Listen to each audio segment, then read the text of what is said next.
Salam. Puji Tuhan. Bapak Ibu,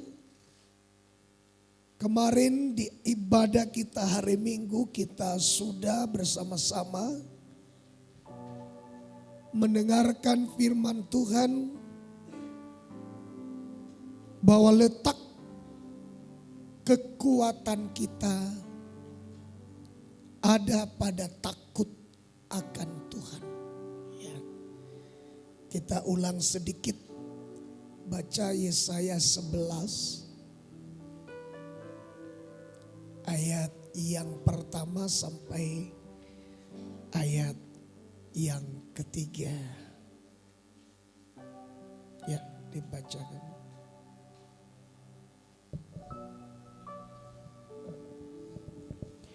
Yesaya 11 ayat 1 sampai dengan 3, demikian firman Tuhan.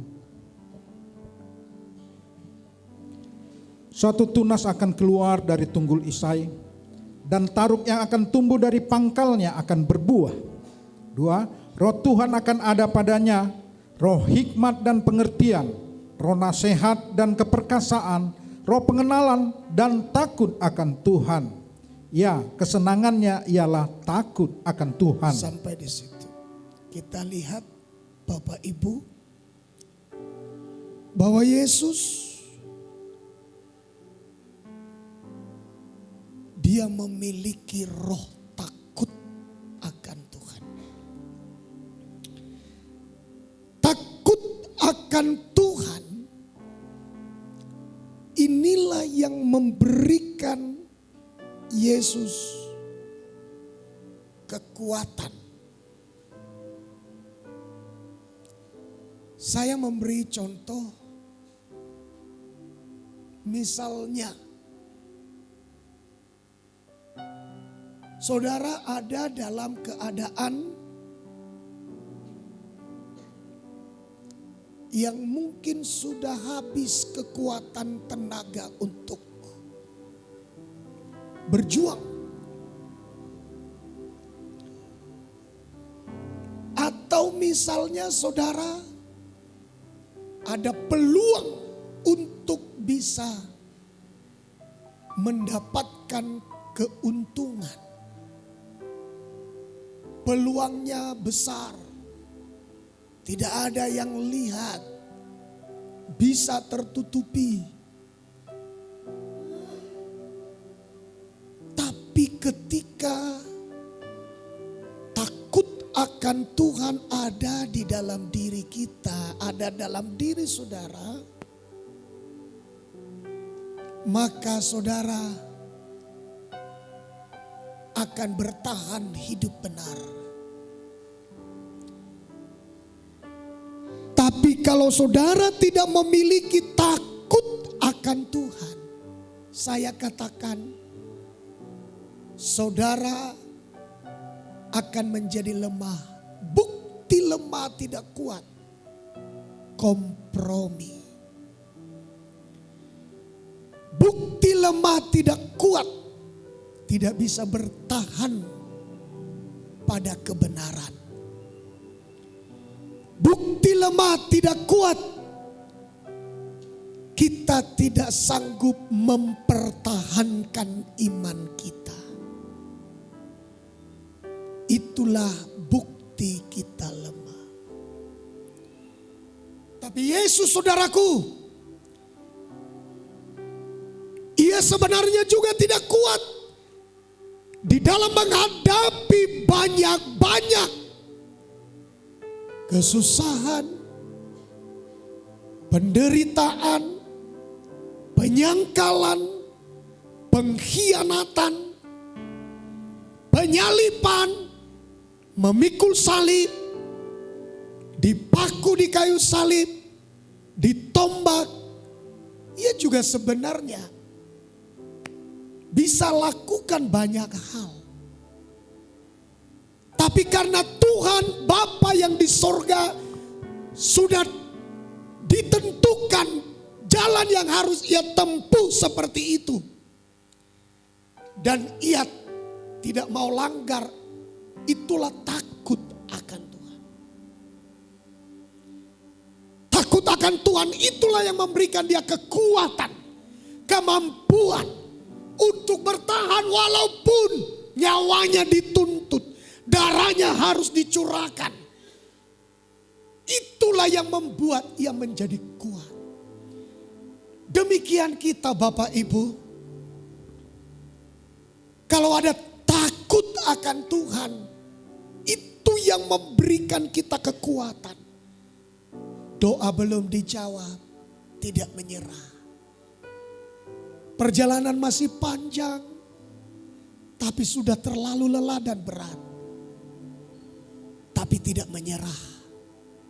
Apa yang menyebabkan? Di dalam diri kita ada takut akan Tuhan. Takut akan Tuhan untuk tidak menyerah.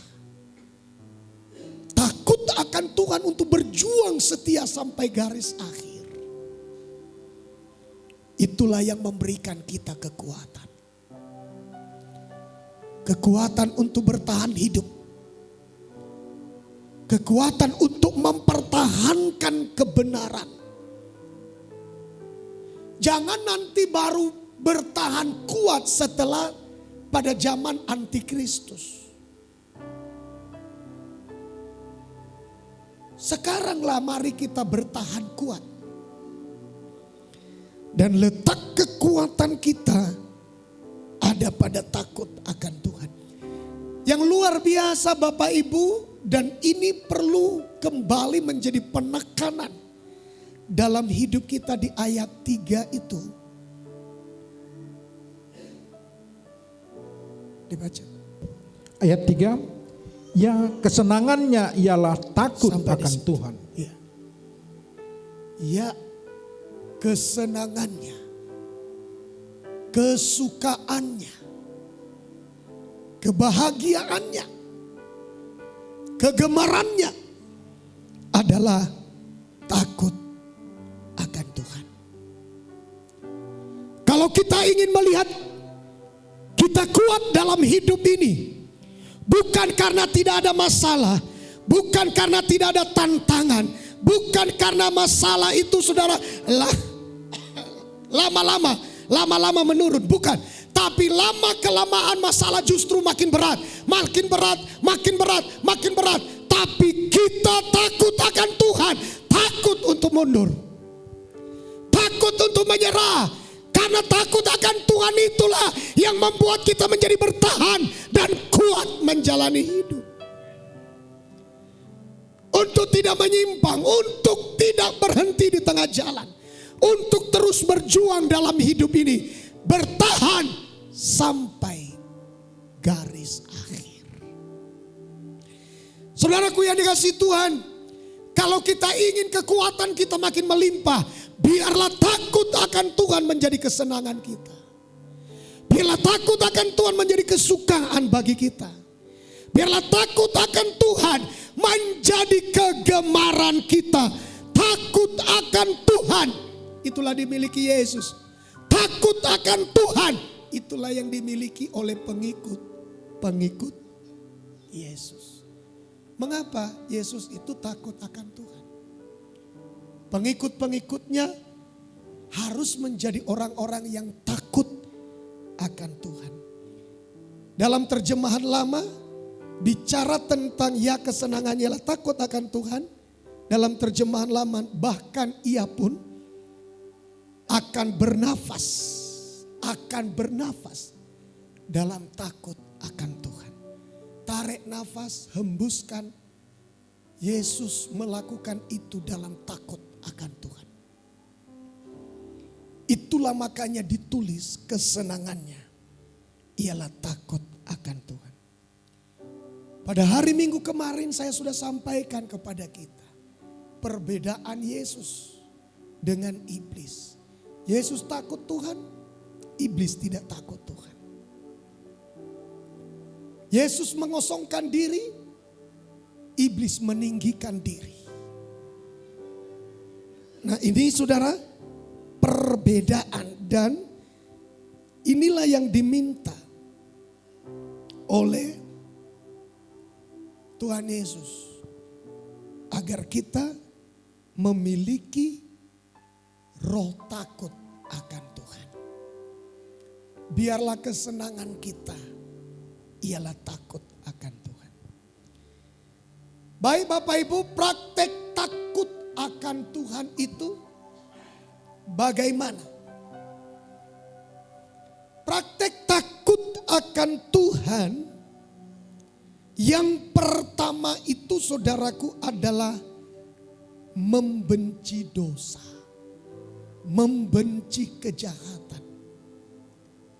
Kalau dia tidak benci dosa, tidak benci kejahatan, saudara belum masuk dalam kategori takut akan Tuhan. Kita lihat dulu Amsal 8 ayat 13.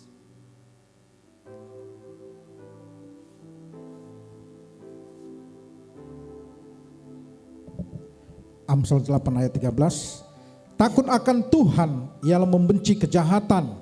Aku benci kepada kesombongan, kecongkakan, tingkah laku yang jahat, dan mulut penuh tipu muslihat. Iya. Ya saya minta si Joy dulu ke depan. Tadi saya ngajak kita nanti saudaraku kadang-kadang mau menyanyi ya. Bisa disiapkan lagu Ini Hatiku. Nah, Bapak Ibu dikatakan coba sekali lagi Pak. Amsal 8 ayat 13. Ya. Takut akan Tuhan ialah membenci kejahatan. Itu dia Bapak Ibu. Ya. Takut akan Tuhan. Ciri-cirinya membenci kejahatan. Jadi tindakan kita dalam takut akan Tuhan. Buah kehidupan orang yang takut akan Tuhan itu. Buahnya itu praktiknya adalah benci kejahatan. Benci dosa.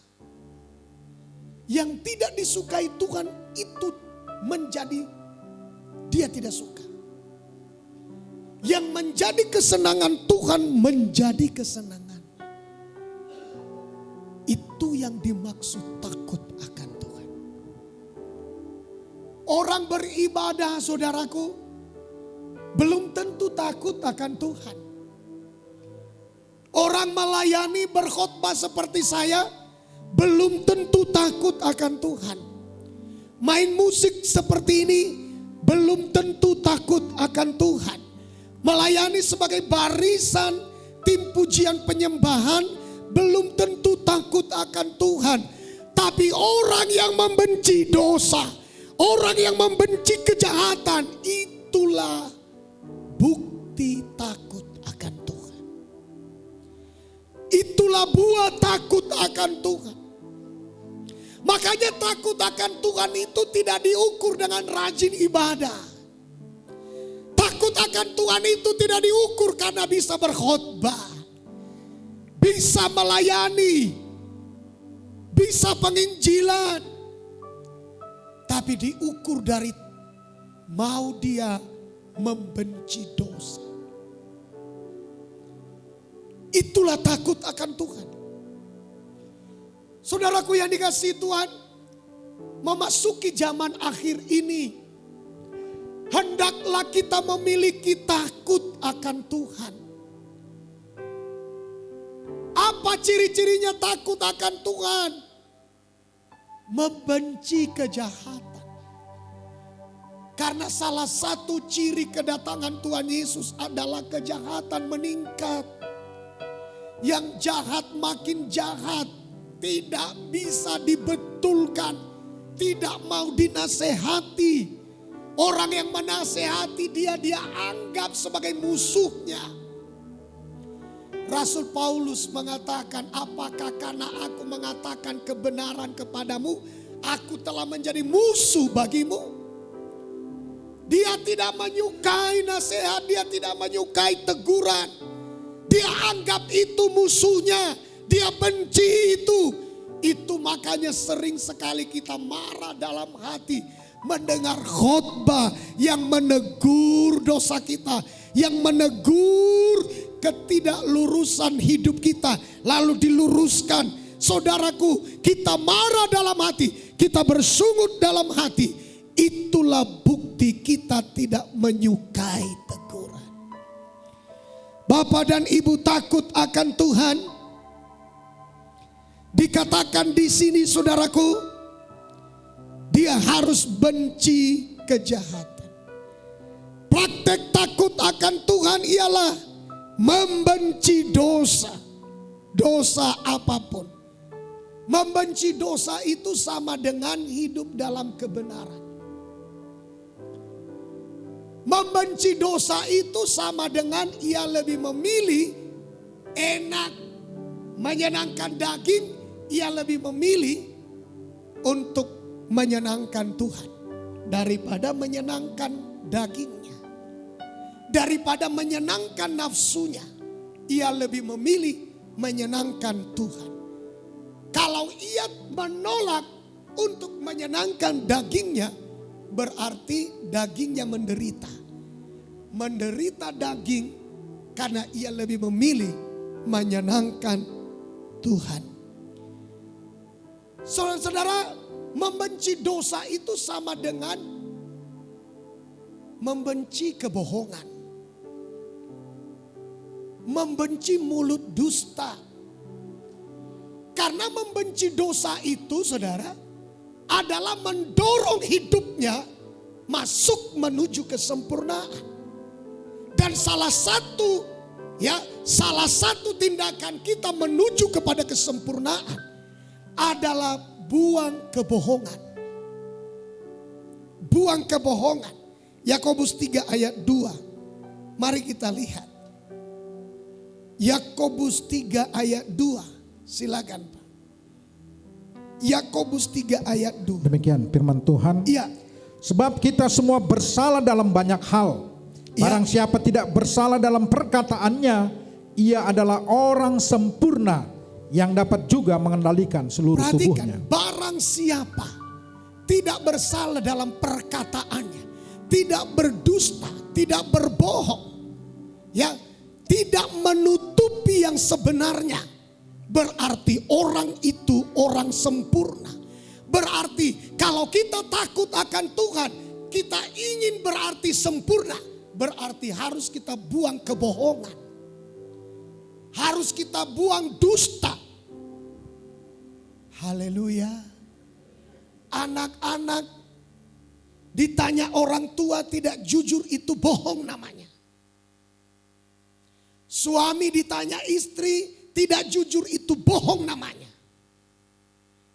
Suami tanya istri, istri berbohong, istri tidak jujur, itu bohong namanya. Itu namanya berbohong. Itu namanya dusta. Dan itulah yang menyebabkan manusia tidak sempurna. Berarti dia tidak ada dalam kategori takut akan Tuhan. So ihabiari Tuhan. Dangadong ihabiari Tuhan. Jadi orang yang takut akan Tuhan sama dengan jangan saudaraku tarik, saya tidak mencuri loh Pak, saya tidak berzina loh Pak, saya tidak ini tidak itu, tapi bohong terus. Itu adalah menarik hidup kita turun ke bawah, tidak bisa mencapai kesempurnaan. Nah Bapak Ibu, kemarin saya sudah banyak juga menyampaikan hal ini kepada kita ya. Saya berharap kita bisa nangkap ya kebenaran firman Tuhan ini. Ya, kita lihat bahwa tadi ya kesenangannya ialah takut akan Tuhan. Diterjemahkan dalam terjemahan Laman, bahkan ia pun akan bernafas dalam takut akan Tuhan. Ya, sebelum kita lanjutkan saya ajak dulu kita nyanyi lagu ini. Ini hatiku menyembahmu.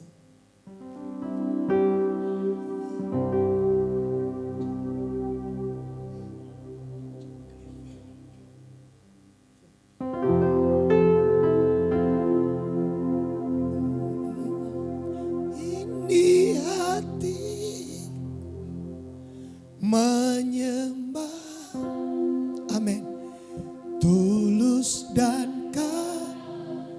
Nyanyikan. Padamu Yesus. Haleluya. Ini hati tak sempurna, tak sempurna. Perlu campur tanganmu dalam hidupku. Ketinggian. Perhatikan baik-baik. Takut akan Tuhan berarti dia selalu jaga hatinya di hadapan Tuhan. Kalau ada sesuatu yang tidak benar, ada apa engkau hatiku? Ada apa denganmu? Apakah engkau mau mencelakakan aku gitu? Begitu saudara. Tapi kalau hatinya berbohong, berdusta, hatinya dia menikmati, berarti tidak ada sama sekali penyesalan. Itulah yang saya sebut Selasa, tadi di Linto saya singgung dosa kebiasaan yang akan meningkat menjadi dosa yang disengaja. Tidak ada pengampunan lagi. Dosa kebiasaan meningkat menjadi dosa yang disengaja. Kebiasaan betul. Dan dong tertuduh. Hati nuraninya tidak tertuduh lagi. Ya kan? Apalagi kalau sudah berhasil dibohongi istrinya, dibohongi suaminya, dibohongi orang tuanya, dibohongi anaknya, dibohongi keluarganya, dibohongi yang lain, dibohongi temannya, berhasil berulang-ulang, makin kebiasaan. Semakin kebiasaan, itu sudah menjadi dosa yang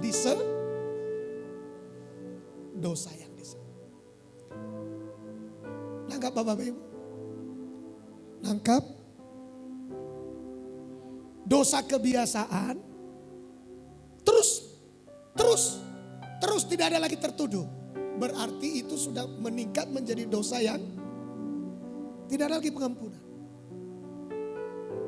Karena Yesus tidak akan turun lagi untuk mati di kayu salib. Hanya sekali dia mati. Bertobat sekarang kita Bapak Ibu.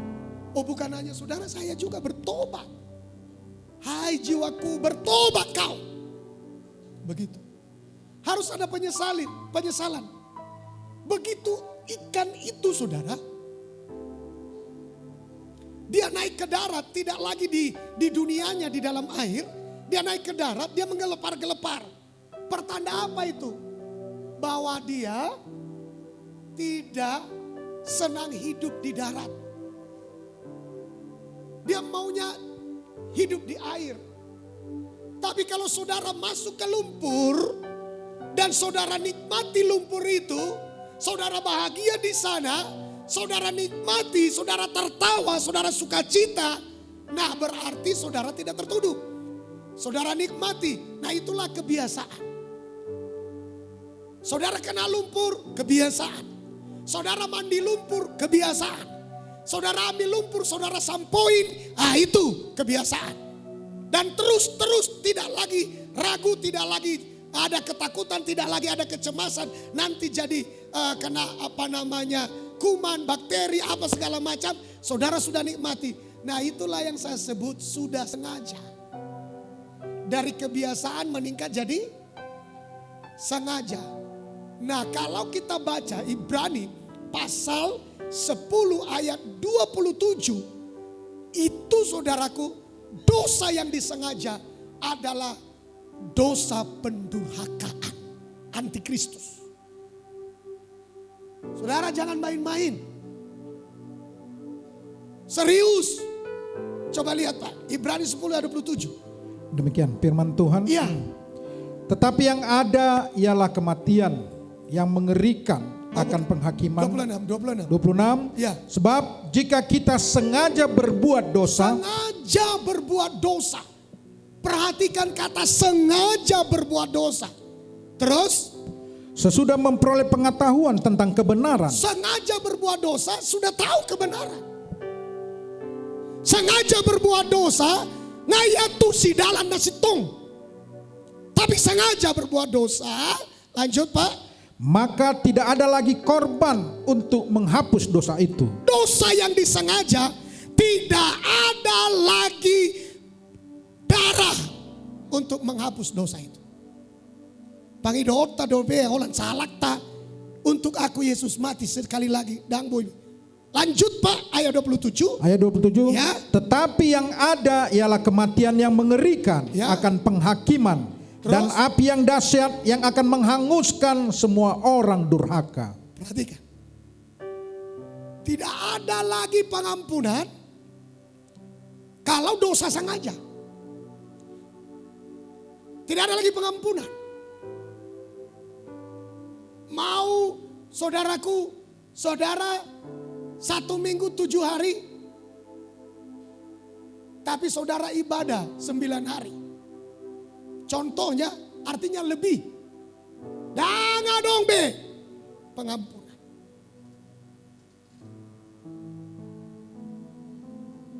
Kenapa Bapak Ibu?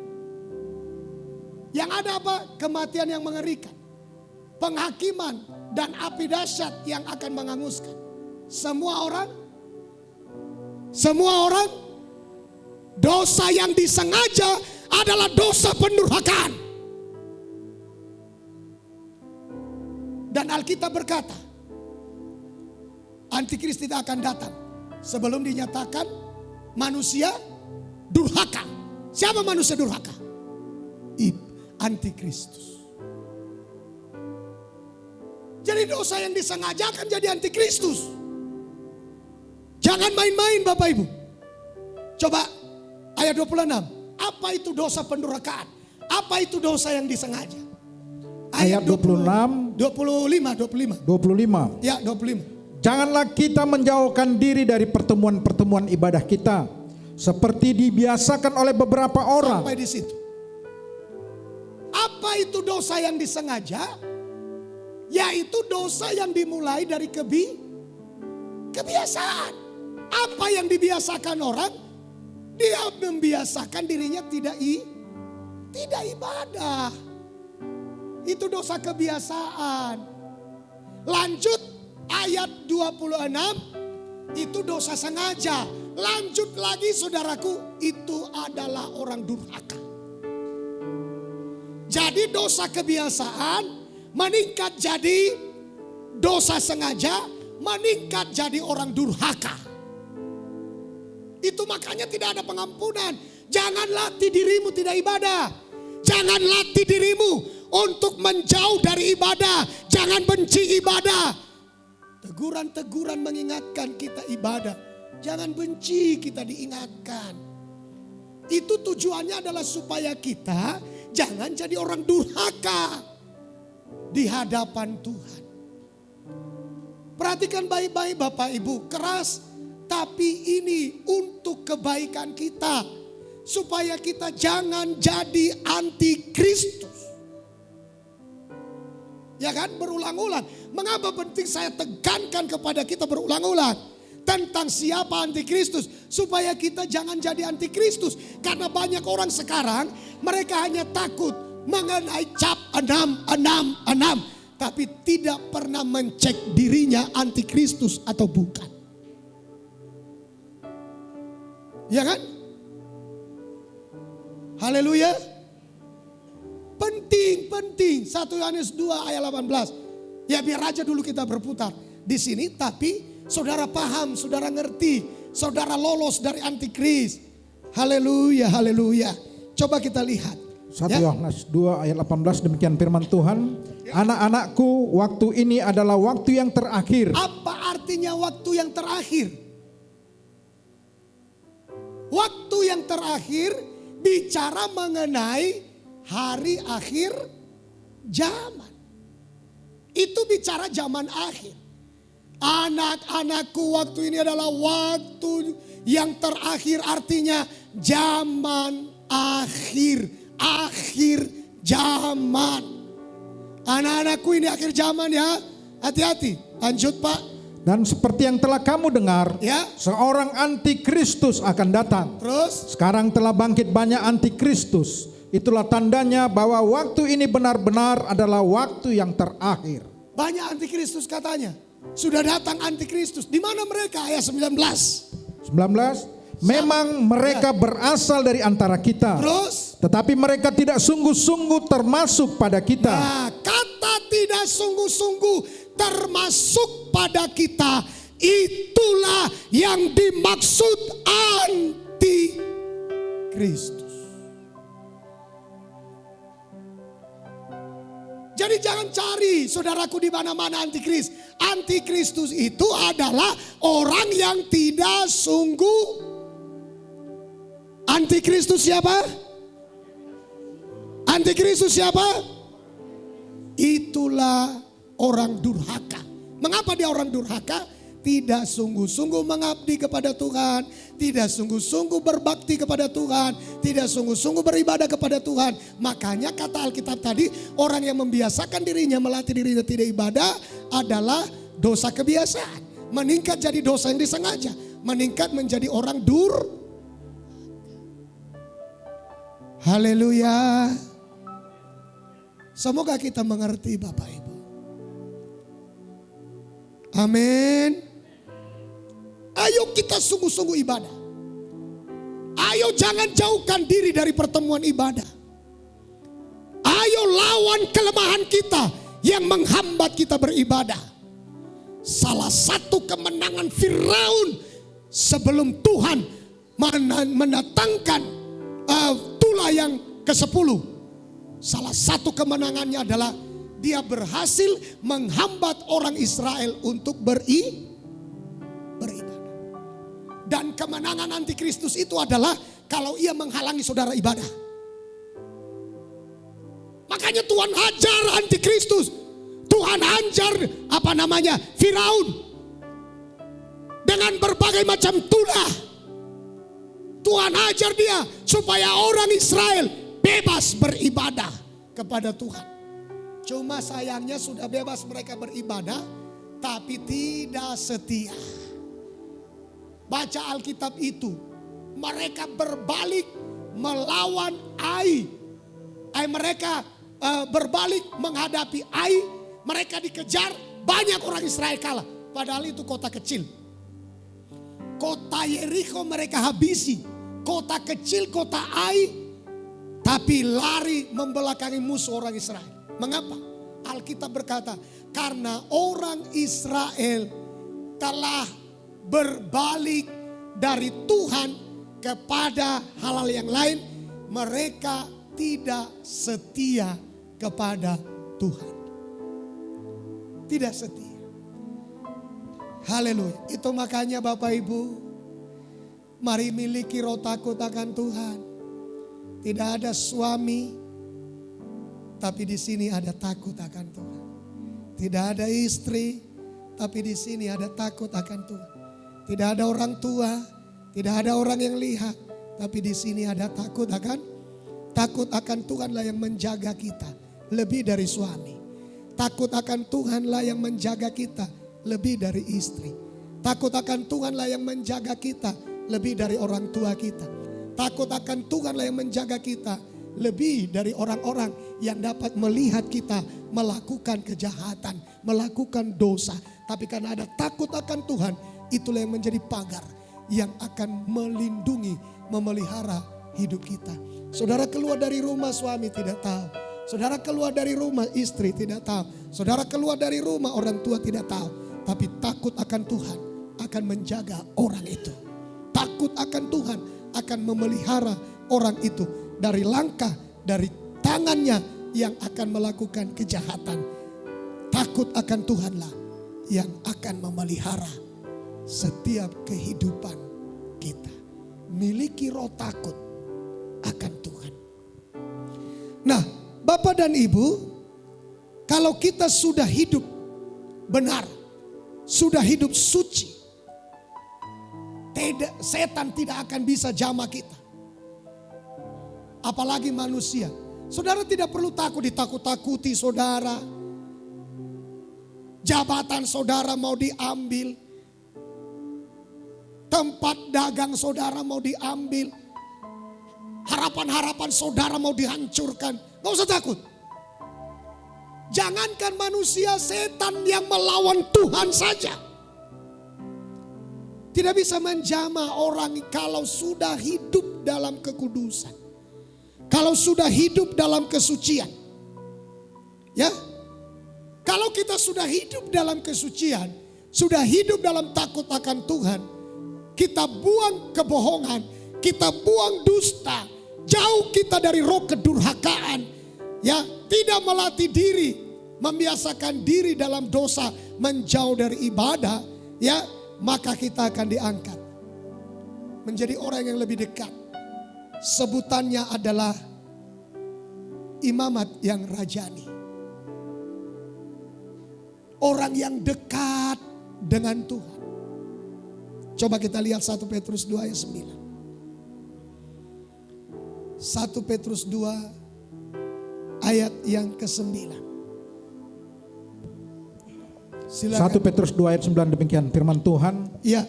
Tetapi kamulah bangsa yang terpilih, Terus imamat yang rajani, bangsa yang kudus, umat kepunyaan Allah sendiri, supaya kamu memberitakan perbuatan-perbuatan yang besar dari Dia yang telah memanggil kamu keluar dari kegelapan kepada terangnya yang ajaib.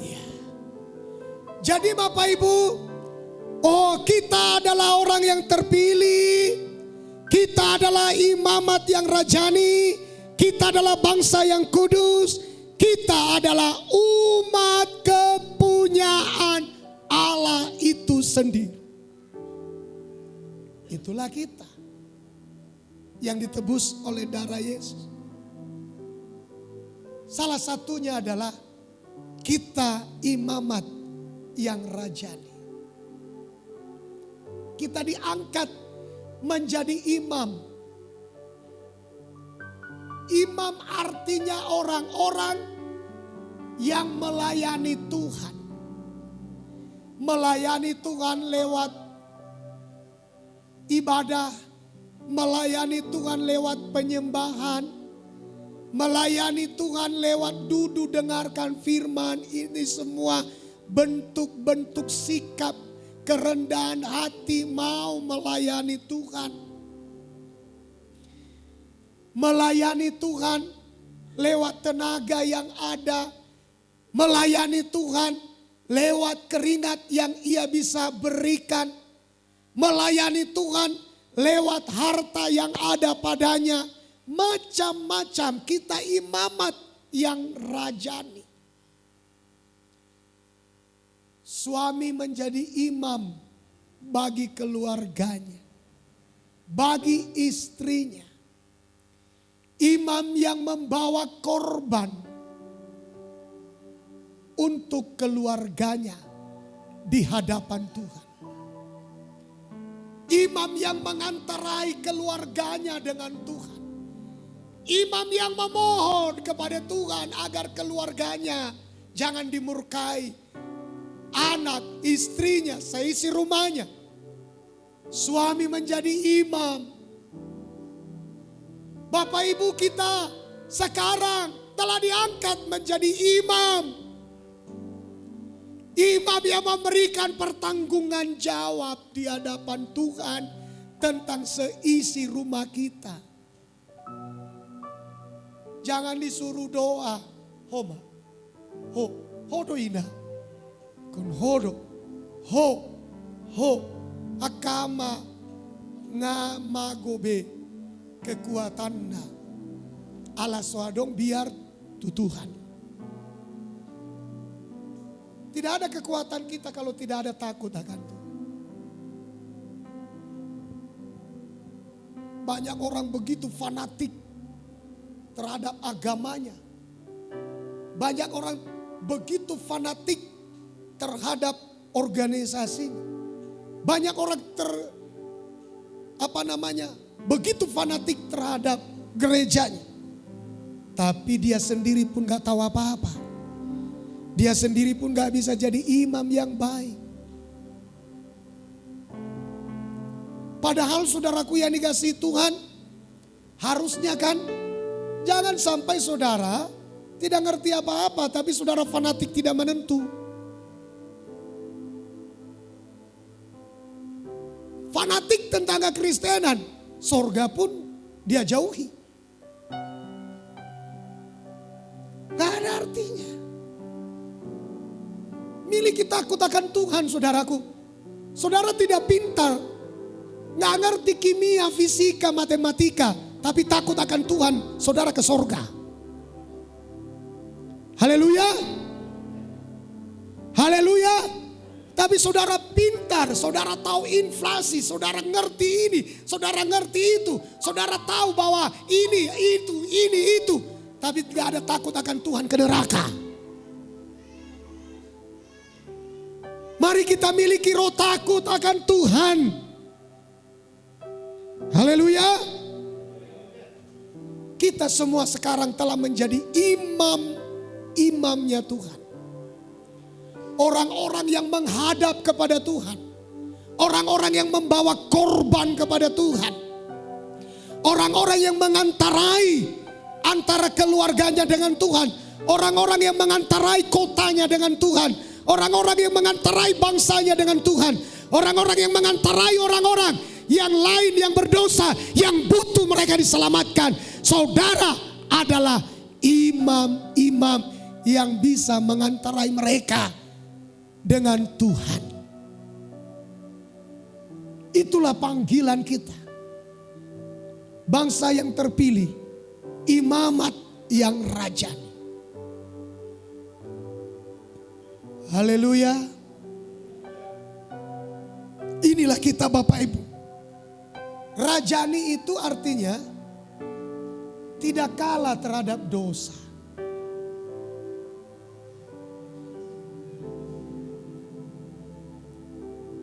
Di mana ada raja, zaman dulu apalagi, yang bisa diperintah oleh bawahannya. Di mana raja itu adalah seorang yang berwibawa. Itu lahiriah, fisik. Secara rohani, raja itu berwibawa terhadap kejahatan. Berwibawa terhadap dosa. Itu yang dimaksud raja. Roh raja ada dalam kita. Bukan roh raja dalam arti memperbudak, memperhamba sesama. Bukan itu maksudnya. Tapi roh raja yang dimaksud adalah orang yang berwibawa terhadap kejahatan dan dosa. Menang terhadap kejahatan dan dosa. Itulah orang yang memiliki roh raja di dalam dirinya. Kalau saudara memiliki roh raja di atas segala raja, tapi talu terus menerus berhadapan dengan kejahatan, kalah terus menerus berhadapan dengan dosa, itu bukan roh raja. Itu gelar-gelar raja saudaraku di dunia ini secara lahiriah. Bukan roh raja yang sesungguhnya ada di dalam diri kita, duduk di dalam hati kita. Yesus Kristus yang adalah raja, menang terhadap dosa, menang terhadap kebencian, menang terhadap kepahitan, menang terhadap iri hati. Dia tidak pernah iri hati terhadap setan yang berkata kepadanya, jadikan batu ini roti, kau kan anak Tuhan. Waduh, gimana ini? Kutunjukkan gak kuasaku ini? Kutunjukkan gak? Enggak. Dia enggak iri hati waktu iblis berkata kepadanya, lihat Yesus, lihat ini semua milikku. Dia enggak iri hati, udah ambil sama kau itu. Yang penting ku pertahankan diriku, aku tetap rendah hati. Haleluya. Haleluya. Mau kau ambil. Kau bilang kau ngaku-ngaku punyamu itu, ya udah. Sebab banyak orang mengaku hebat belum tentu hebat. Haleluya. Nah ini saudara, Yesus itu saudaraku yang dikasih Tuhan. Di dalam dia ada takut akan Tuhan. Inilah yang dimaksud raja. Menang terhadap dosa. Menang terhadap godaan. Menang terhadap tawaran iblis. Ini baru memiliki roh yang rajani. Menang terhadap dosa dan berbagai bentuk kejahatan. Bangsa yang kudus, kepunyaan Allah. Nah, saudaraku yang dikasihi Tuhan, ya, hidup ini harus dipakai dalam sebuah pelayanan. Pelayanan untuk melayani Tuhan. Pelayanan untuk memanggil tubuh Kristus.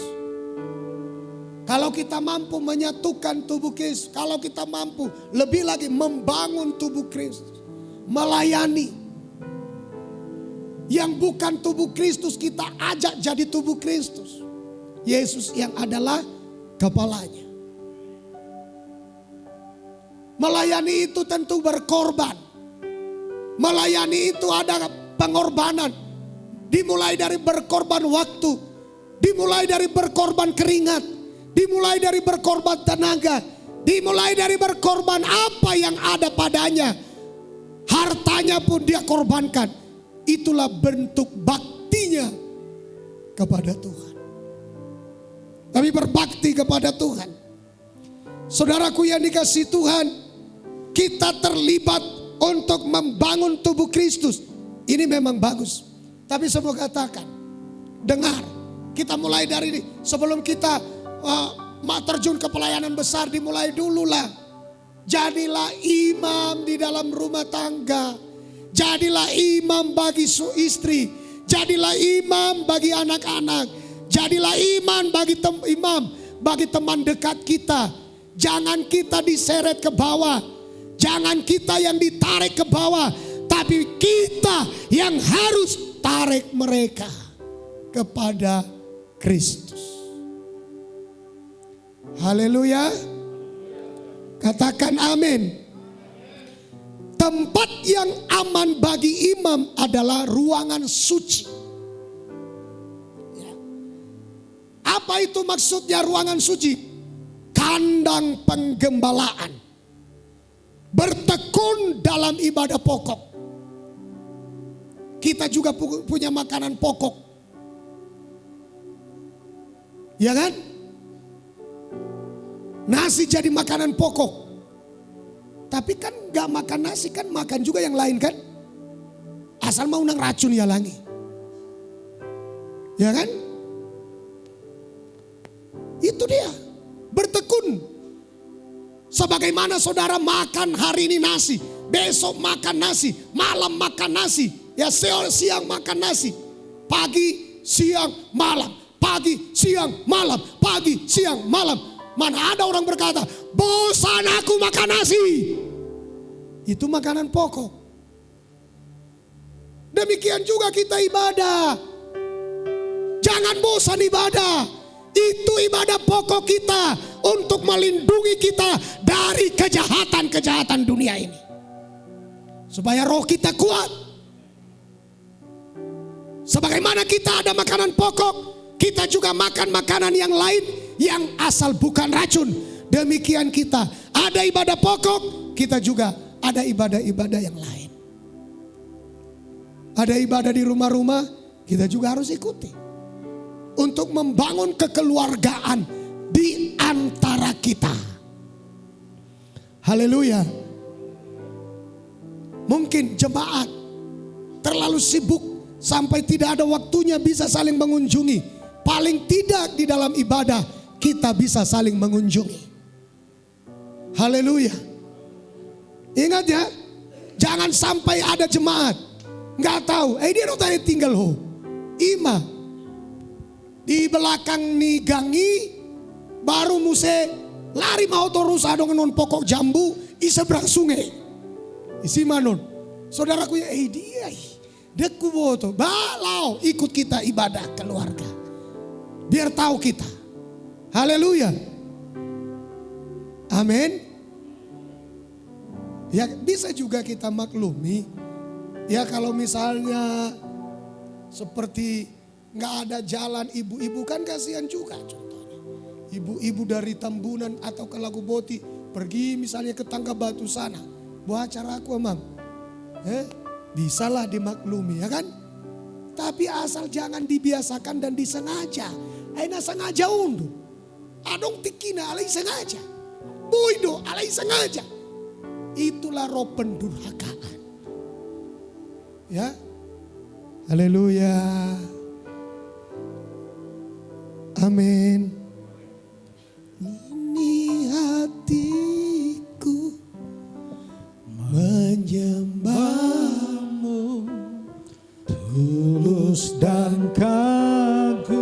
Padamu Yesus. Padamu Yesus. Oh, ini hatiku tak sempurna, perlu campur tanganmu dalam hidupku. Amin. Hatiku mengasihi. Ayo angkat tangan kita, bawa hati kita. Hatiku mengasihimu. Hatiku ingin mengenalmu, ingin mengertimu. Tuhan, kau lihat isi hati. Mari katakan, hatiku mengasihimu. Hatiku bentuk kami Tuhan. Mengasihimu. Oh, hatiku mengasihimu.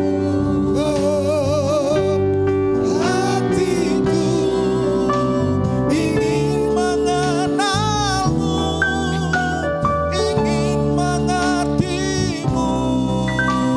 Amin.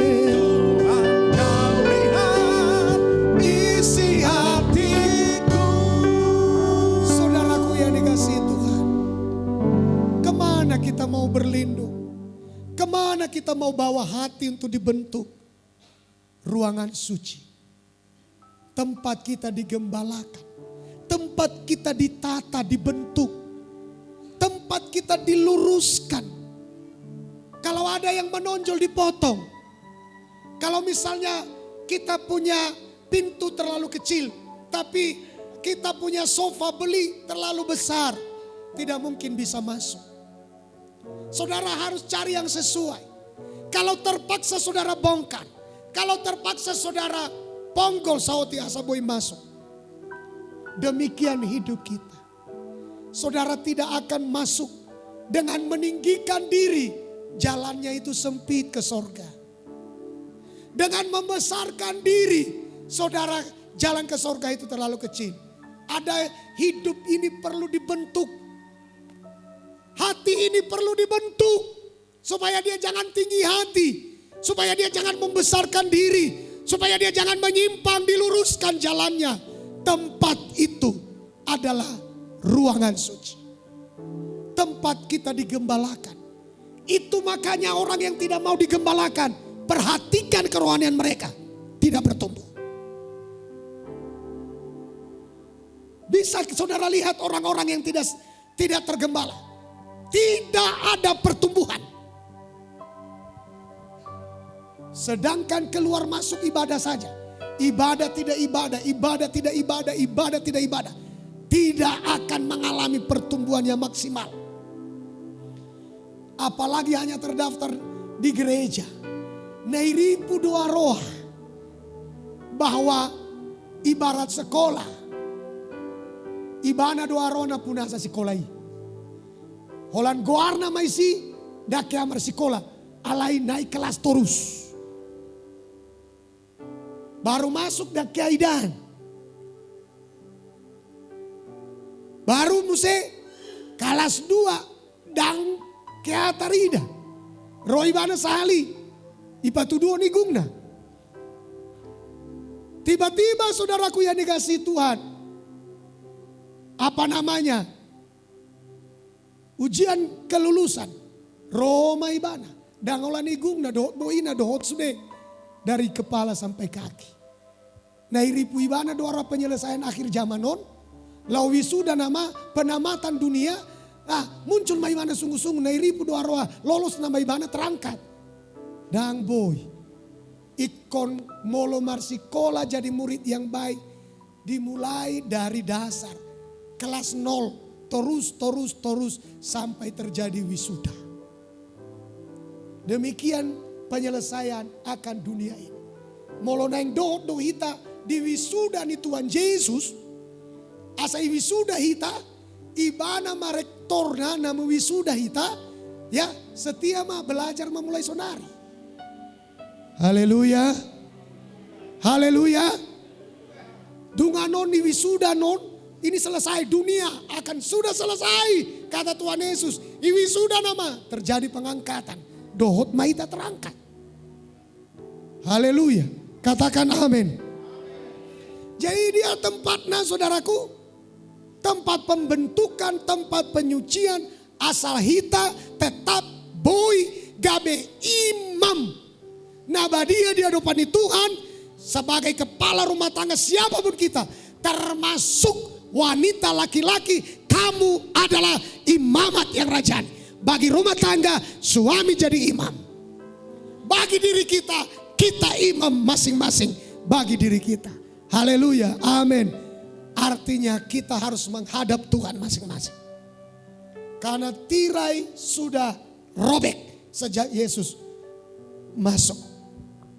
Nah kita lihat Imamat 21. Ayat 12.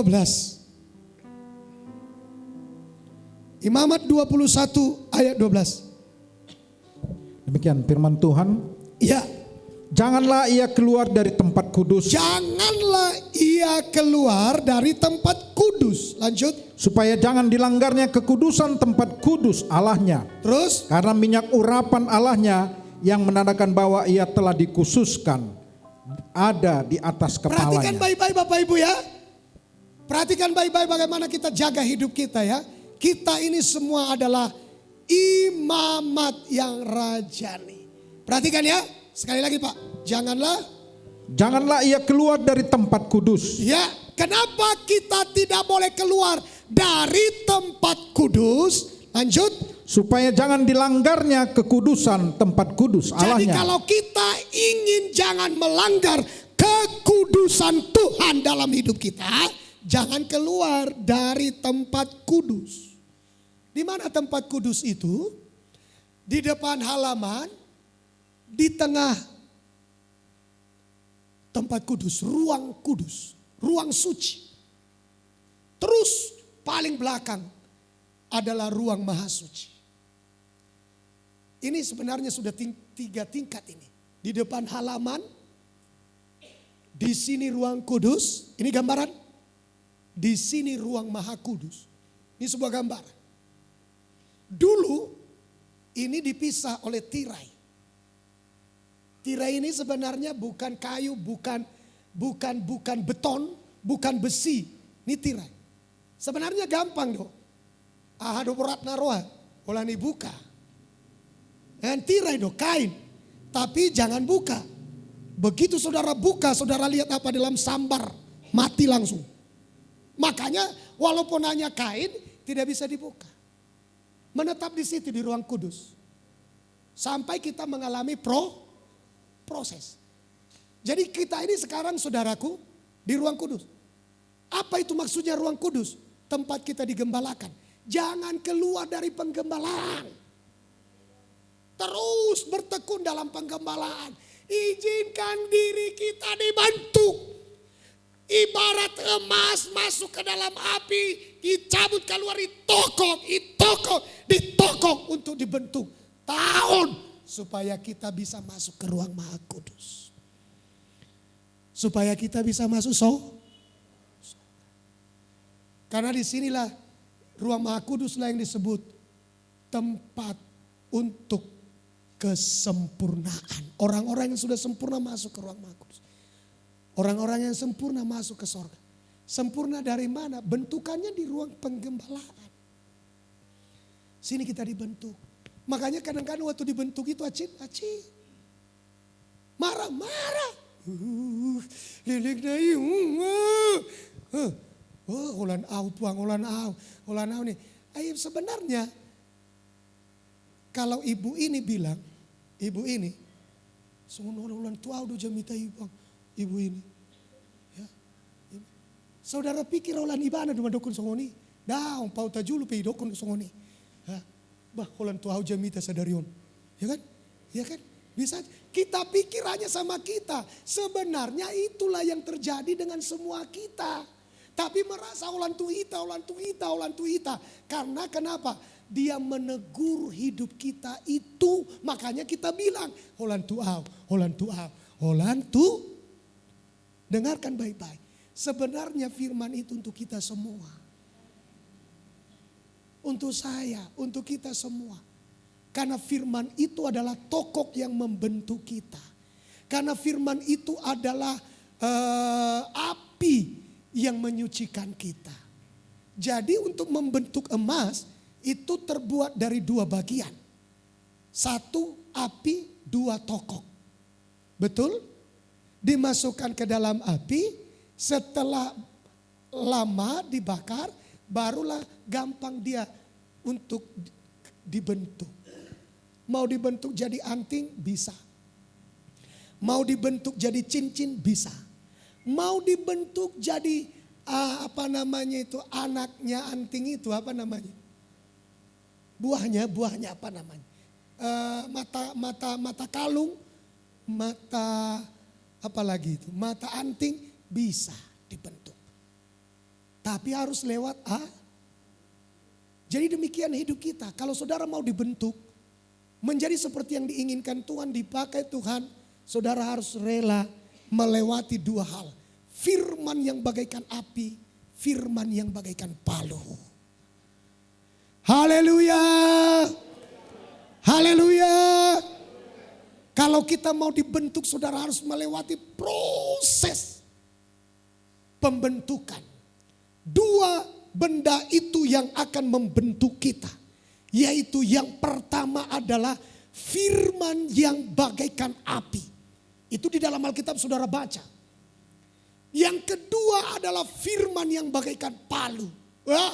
Emas dimasukkan dalam api, ditarik, dibentuk dia, ditokok. Kalau sudah dingin, udah sulit dibentuk, dimasukkan lagi ke dalam api. Ya, baru ditarik lagi, dibentuk lagi. Sampai terbentuk seperti yang diinginkan oleh si pembuatnya. Demikian dengan hidup kita, saudaraku. Proses akan terus berlanjut, pembentukan akan terus berlanjut. Di mana? Di dalam ruang kudus. Jangan keluar dari ruang kudus. Jangan keluar dari ruang suci, tempat kudus. Jangan keluar dari sana dalam penggembalaan. Bawa diri dari rumah, dari tempat kita masing-masing. Bawa hati kita dari rumah, dari tempat kita masing-masing. Bawa mungkin waktu kita bawa diri kita. Ada pengorbanan. Lagi capek tapi kita berkorban untuk bawa hidup kita. Demi kita bisa dibentuk. Demi kita bisa diproses. Supaya kita terbentuk seperti yang membuat kita. Siapa yang membuat kita? Tuhan Yesus. Haleluya.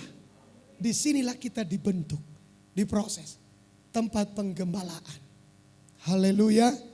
Katakan amin saudaraku.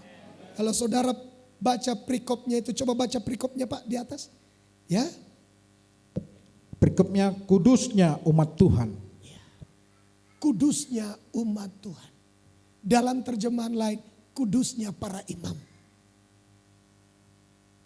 Itu. Jadi kudusnya para imam itu, kudusnya umat Tuhan itu di mana? Di ruangku. Jangan keluar dari ruang kudus. Di situ kita akan dibentuk. Keluar dari situ udah mago namai. Dangadomei. Ya. Kenapa kita bolak-balik ke sini? Ke ruang kudus. Dalam penggembalaan. Kenapa kita bolak-balik? Karena kita mau dibentuk. Seperti yang membuat kita inginkan. Tuhan yang membuat kita. Dia ingin membentuk kita. Lidah jangan dusta. Nah, dia bentuk kita.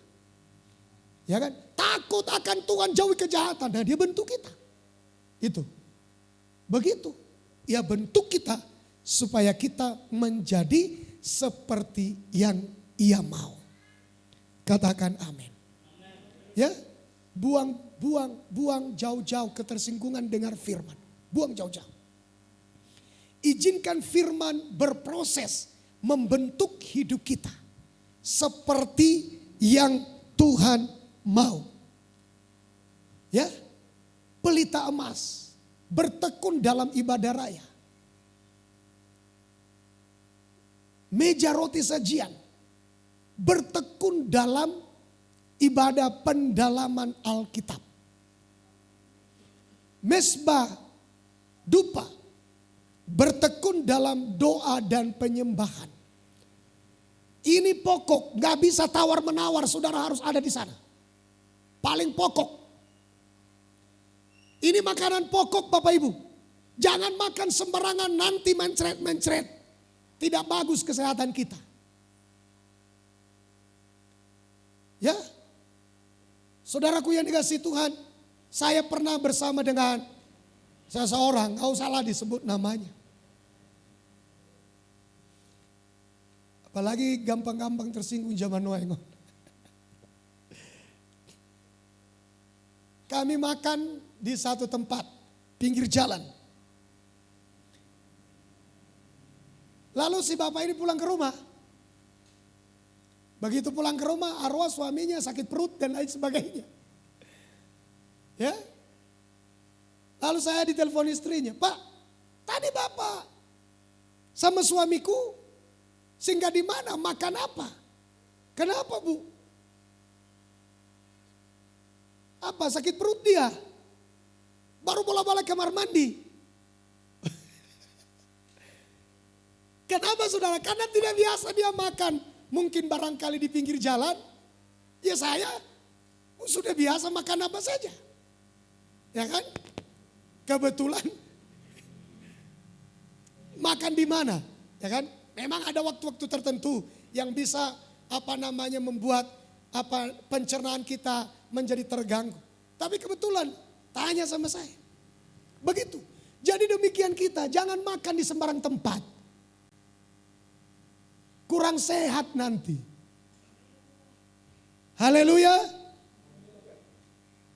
Ada amin? Atau aman? Ada namanya saudaraku Aman Simbiring. Pernah datang dulu di sini Aman Tarigan. Jadi memang saudaraku yang dikasihi Tuhan, dengarkan baik-baik. Tempat yang paling baik adalah yang disajikan di tempat penggembalaan kita. Apalagi zaman Noengon kan, udah. Seburuk-buruk rumah kita, itu istanamu. Aminkanlah. Iya kan? Udah. Itu istana bagi kita. Bagi orang lain itu buat dia. Bagi kita, rumah kita, jelek-jelek, buruk-buruk, gubuk-gubuk. Itu istana kita. Demikian kita dalam mengikut Tuhan ini. Kita punya rumah sendiri. Kita punya tempat penggembalaan. Ayo. Ya, jangan malu mengakui di mana kita berada. Di mana rumah kita. Di mana tempat penggembalaan kita. Haleluya. Katakan amin. Amin. Saudara sukacita semua? Haleluya. Jadi jangan keluar dari tempat kudus. Rumah penggembalaan. Kalau kita ada di sana, kalaupun saudara tidak tahu apa rencana orang, kalaupun ada setan yang merencanakan yang jahat pada saudara, itu sudah menjadi tanggung jawab Tuhan memelihara orang-orang yang berhasil dibentuknya sesuai kehendaknya. Amin. Dia bertanggung jawab atas itu. Jangan takut. Tuhan kita itu baik. Yang penting saudara bawa tubuh saudara. Saudara bawa jiwa saudara. Saudara bawa roh saudara untuk disucikan di tempat penggembalaan oleh pedang firman Tuhan. Ya, karena di dalam ibadah penggembalaan itu di sana kita mengalami penyucian. Tubuh, jiwa, roh kita akan disucikan oleh pedang firman secara terus menerus sampai kita menuju kesempurnaan. seperti yang diinginkan, dikehendaki oleh Tuhan. Ya, panah api si jahat, kita pasti akan lolos dalam menghadapi semuanya itu. Saudaraku, sampai di sini firman Tuhan. Ya, minggu depan kita bisa lanjutkan. Tuhan Yesus memberkati kehidupan kita.